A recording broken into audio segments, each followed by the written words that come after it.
Jonathan Dodd. You knew him as the director of movies like Sasquatch Fever, Hobo Alley, and Elvis is Dead. You knew him as one of the more famous of today's Hollywood directors.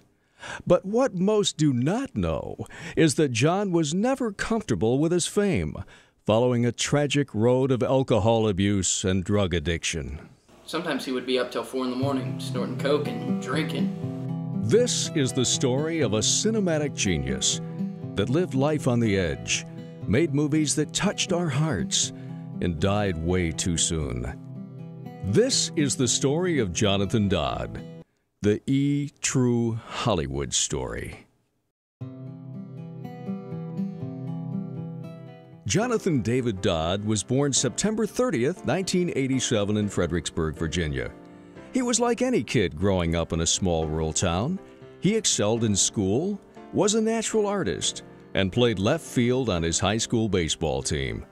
While other kids wanted to go to college to become doctors and engineers, Jonathan struggled with what he wanted to do with his life. Longtime friend Andy Gardner.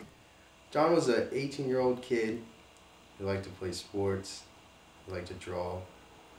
It didn't seem like he had any real plans for the future. I don't think he really knew what he wanted to do with the rest of his life. He struggled. That is, until he was assigned a video project in his senior English class. John adapted the popular novel Madame Bovary into a short spoof film called Night of the Living Ovaries.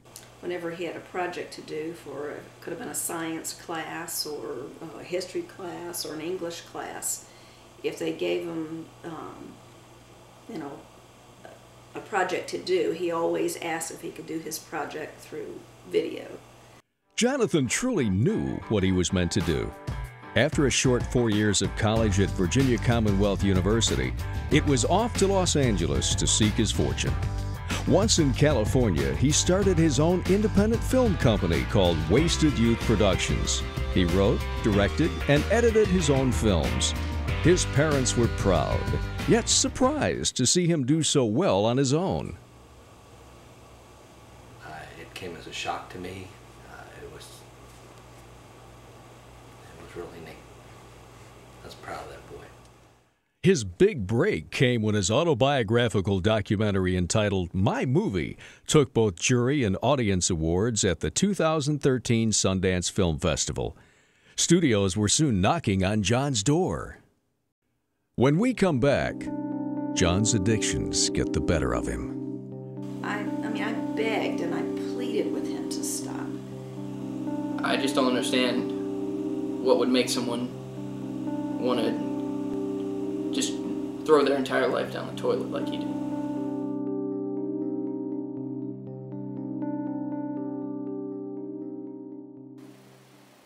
Hollywood director Jonathan Dodd was arrested last night at his Beverly Hills home.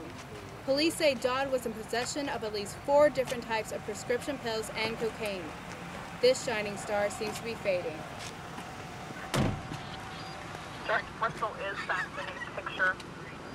John agreed to go to rehab, but became discouraged and left.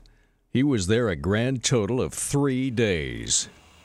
After those first couple arrests, I think John maybe thought he had already seen the bad side of life, and so he thought that he was invulnerable. The next few years would be tough for John. The film's storage bin and handicapped parking were box office flops. Many thought he had lost his golden touch. Sadly, they would never know for sure.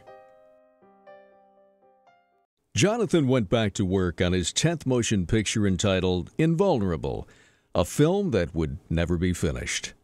On September 29, 2018, Dodd was found dead of a drug overdose in his home, just 1 day shy of his 30th birthday.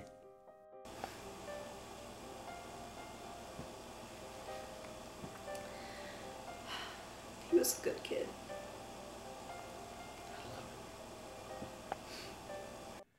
Despite the hard times, Jonathan Dodd is still fondly remembered for his achievements as an acclaimed Hollywood director. The ordinary kid from the country with an extraordinary talent to make movies. his memory will live on.